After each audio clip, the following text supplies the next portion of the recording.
नमस्कार, आप देख रहे हैं जगत क्रांति न्यूज। मैं हूं आपके साथ मनु तिवारी। आइए रुक करते हैं इस खास खबर की ओर। गोपालगंज बिहार। जनसुराज के संस्थापक प्रशांत किशोर कहते हैं, प्रधानमंत्री पिछले 2 महीनों में तीसरी बार बिहार आ रहे हैं। जैसा कि हमने पिछली बार कहा था, एनडीए बीजेपी सरकार का यह एक तय पैटर्न है कि जहां भी चुनाव होने वाले हैं, पीएम वहां सरकारी दौरे के तौर पर आते हैं और राजनीतिक प्रचार करते हैं। बिहार में भी यही हो रहा है। हमने मधुबनी में भी यही देखा। आप जितने लोगों को इकट्ठा करना चाहें, जब लोग आपकी मर्जी से नहीं आ रहे हैं तो इससे कोई फर्क नहीं पड़ता।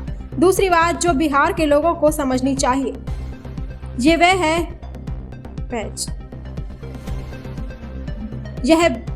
है कि पीएम यहाँ आ रहे हैं और जो खर्चा हो रहा है वह किसका पैसा है?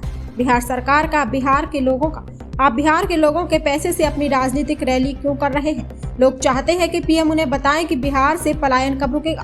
बिहार में लाखों लोग पीएम मोदी के चेहरे पर बीजेपी को वोट देते हैं। अब पीएम मोदी से पूछने का समय आ गया है कि गुजरात में ही कारखाने क्यों लग रहे हैं, बिहार में क्यों नहीं?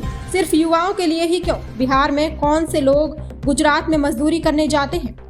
लोग देखते हैं कि यह राज्य सरकार से संबंधित है, लेकिन राज्य में भी प्रधानमंत्री मोदी की सरकार है। आज पटना के पॉस इलाके में मंत्रियों के घर के सामने, नेता प्रतिपक्ष के घर के सामने गोलीबारी सुबह में हुई है, क्या कहेंगे इस पे आप? नहीं, देखिए, प्रधानमंत्री आ रहे हैं, तीसरी बार आ रहे हैं पिछले 2 महीनों में। और जैसा कि हम लोगों ने पहले भी कहा था, ये तो एक सेट पैटर्न है एनडीए भाजपा की सरकार का। जहां पर भी चुनाव होता है वहां प्रधानमंत्री सरकारी दौरे के तौर पर वहां आते हैं और पॉलिटिकल प्रचार करते हैं। बिहार में भी वो हो रहा है। हम लोगों ने मधुबनी में देखा, पूरे बिहार से पंचायती राज से चुने हुए लोगों को सरकारी खर्चे पर मधुबनी में जुटाया गया। उसके बाद अभी विक्रमगंज पीरो के एरिया में उन्होंने एक बैठक करी, और अभी भी जो बैठक हो रही है जसौली सिवान में, वहां पर भी यही हम लोग सुन रहे हैं कि पूरे इलाके के सारे स्कूलों को, सारे आंगनवाड़ी सेंटर्स को, सबका गाड़ी बस सबको व्यवस्था देकर सरकारी तौर पर इकट्ठा किया जा रहा है। लेकिन मैं वही उसी पर आ रहा हूं कि आप कितने भी लोगों को इकट्ठा कर लें, जब लोग स्वेच्छा से नहीं आ रहे हैं तो उसका फर्क तो कुछ पड़ना नहीं है। दूसरी बात जो बिहार के लोगों के समझने के लिए है कि प्रधानमंत्री यहां आ रहे हैं और ये जो खर्च हो रहा है, ये खर्च किसका हो रहा है? ये बिहार सरकार का हो रहा है, बिहार की जनता का हो रहा है।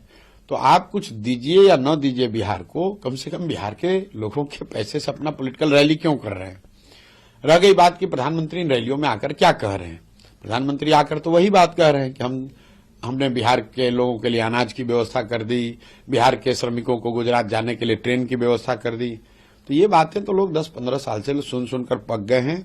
लोग तो ये जानना चाहते हैं कि प्रधानमंत्री बोलें कि बिहार में पलायन कब रुकेगा। 15 साल से वो प्रधानमंत्री हैं। 15 साल से मोदी जी के कहने पर, मोदी जी के चेहरे पर लाखों लोग बिहार में भाजपा को वोट देते हैं। आज समय है मोदी जी से पूछने का कि मोदी जी ये बताएं कि 15 साल में फैक्ट्री बिहार के बजाय गुजरात में ही क्यों लगती है, बिहार में क्यों नहीं लगती है? ऐसा कैसे है कि बिहार के बच्चे ही मजदूरी करने गुजरात में जाते हैं? कुछ लोग कहेंगे भाई यहाँ तो राज्य सरकार का ये मामला है। तो भाई राज्य में भी मोदी जी का ही सरकार है, राज्य में भी नीतीश भाजपा की सरकार है। तो मोदी जी और उसी राज्य सरकार के प्रचार के लिए मोदी जी आ रहे हैं। तो भाजपा समर्थक ये नहीं कह सकते हैं कि अरे भाई मोदी जी तो बहुत काम कर रहे हैं, बिहार सरकार काम नहीं कर रही है। तो बिहार सरकार भी तो मोदी जी की ही सरकार है। गोलीबारी जो हुई है। इस खबर में बस इतना ही। बने रहिए हमारे साथ और देखते रहिए जगत क्रांति न्यूज। हमारे चैनल को लाइक, शेयर, सब्सक्राइब करना बिल्कुल ना भूलें। धन्यवाद।